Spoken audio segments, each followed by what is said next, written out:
Hello everyone, Clifford Bennett, Chief Economist, ACY Securities, and last night in the United States, we saw the official ISM services PMI continue to fall away. It seems like a nice number at 54.6. Remember last week we had the S&P 500 Global USA PMI for services actually going into contraction, so that's in the background.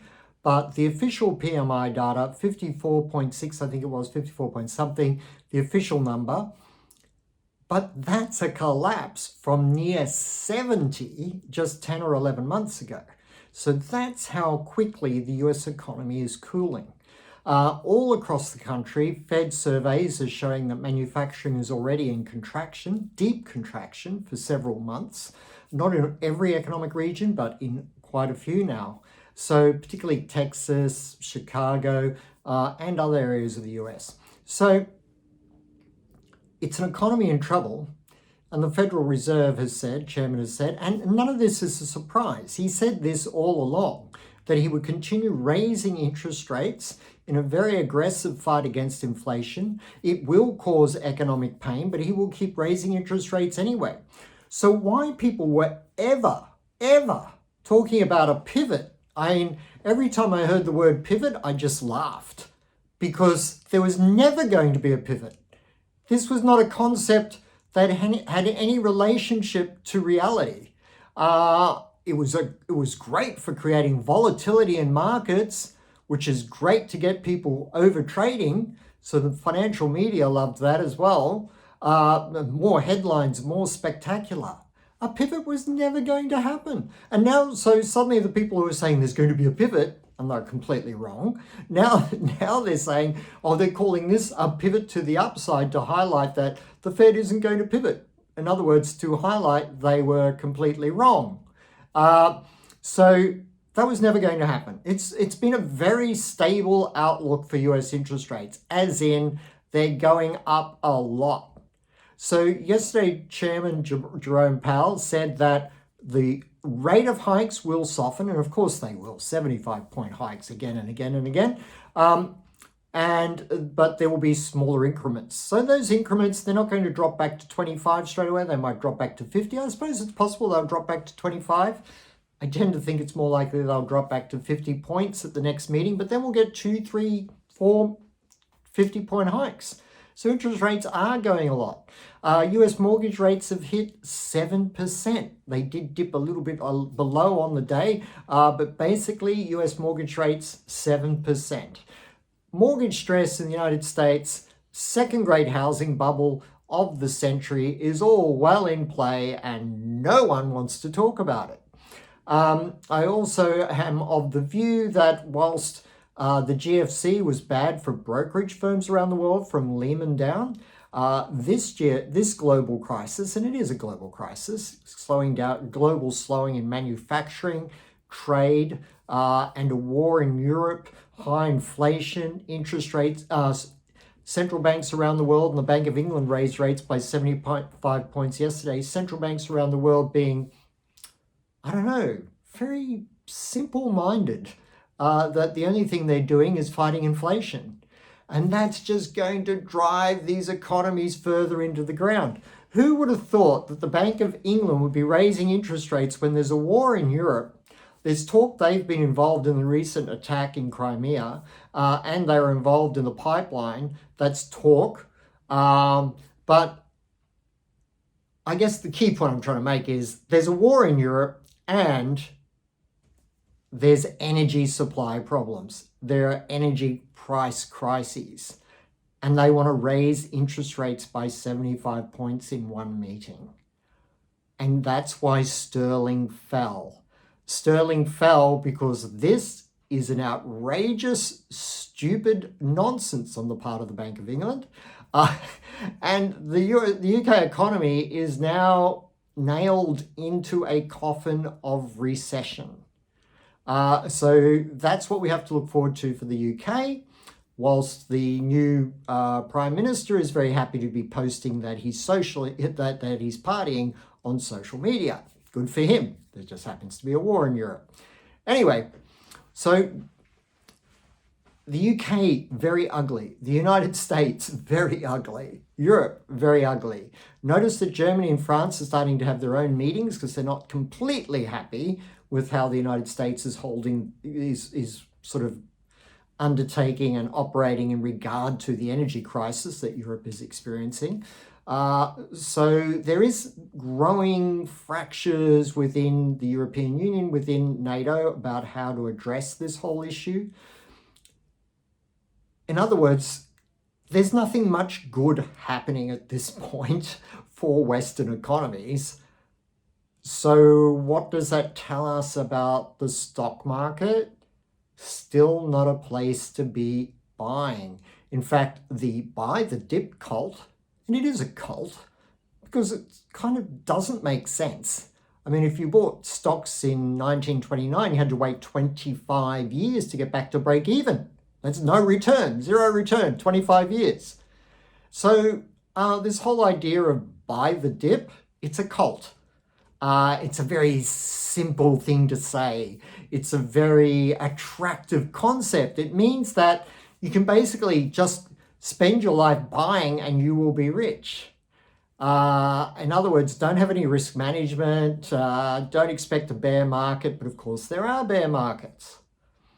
How does buy the dip work on the way down in 1987 when the Australian share market lost 50% in 3 days? Doesn't work, does it, really? Especially if you're using leverage. So be careful of the buy the dip cultist, right? And be aware that markets can have fantastic trends in both directions and that our modern financial market instruments support us in maximizing those opportunities while we are at the same time defending our more bricks and mortar traditional shareholding type investment portfolios. So we don't have to just be a victim of the winds and tides of the stock market, which I am trying to emphasize since I have since the first week of January. Please let me know if you've had better advice on the stock market this year, anywhere else that's better than here. Okay, we have been saying since the first week of January, sell stocks, play defense for your investment portfolio, use the financial tools available to you to maximize the opportunities presented. We haven't got everything right. I wanted to buy gold and oil and that worked for a while and then it didn't work for a while. I actually think oil is beginning to work again. It's come off a little bit over the last sort of 12 to 18 hours. I'd be buying a little here. If it falls a bit further, I would be buying again. The US has already said that it is looking to increase its oil reserves. Some talk about something to do with OPEC, but what I actually think, that's just a cover story for the fact that the United States is starting to do what I've been warning people of all year. There is going to be an international energy race. In other words, countries competing against each other to increase their oil reserves so they can manage their own economies should there be any further crisis development. And actually, it's a prudent thing to do. It's a reasonable thing to do. But what will be unreasonable for everyone will be that the oil price will go sky high again, which I believe it will. I do believe, and I've been saying this for a while, November, December, there could be another intensification, unfortunately, of the conflict in Ukraine. So watch out for that. That won't be good for stocks. Can you see anything good for stocks? I can't. I think funds management firms are going to come under increasing pressure in terms of their own value as redemptions grow around the world. Global investors, mums and dads, retail investors are beginning to recognize that these funds are not making the money and the withdrawals will grow. Because unlike previous crashes, this time around, people are also very much aware they can do their own trading. So why are they paying this fund manager exorbitant fees to lose the money? The whole funds management industry is really built on buy the dip cult thinking. there's not a lot of really courageous people in the funds management industry. They tend to be people who like to charge a management fee, just buy stocks, and when it goes up, they say it was because they were clever, and when it goes down, they say it's because the market went down. It wasn't us, but they still collect their management fee, which means that the degree to which the global stock market, particularly Western stock markets, are biased to the upside has become historically extreme. I mean, that goes without saying. This is why this downturn is very difficult to stay on. It's a bucking horse, right? It's not like you can get on this downtrend, have tight stops and not get stopped out. You will. So you have to adjust your risk management practices for more volatile markets. You have to let your profits run to the downside in this bear market in equities. And similarly in currencies. But currencies are probably less volatile these days than the equity market. So I think stocks have a further 20% to fall. Last time we were at this level, I said stocks can rally, be volatile, but they're going to fall another 20%. I still think that way. I could be wrong. I'm just giving you a view. The fundamental economic basis is incredibly overwhelmingly on the evidential side of stocks are going lower because they're overvalued and everyone is still long. It's that simple, really. Well, nothing simple about that, but that's how it is. So I could be wrong, but just be careful. I think there's further downside in equities. I think there's further upside in oil. I think the funds management industry is going to come under increasing pressure. That's something that could be the next big trend, actually. It could be that, as in the GFC, when the brokerage firms, as I said, came under pressure and many disappeared, perhaps this time round it could even be some funds management firms.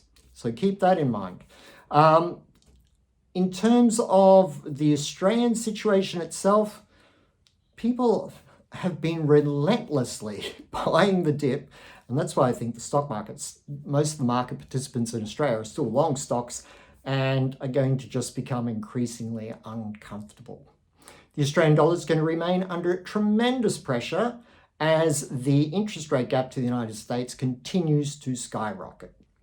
The sterling had a 75-point rate hike, but sterling declined. And I would suggest to you that there can be further declines in sterling. Thanks very much. I wish you all the best for the weekend. Clifford, Bennett.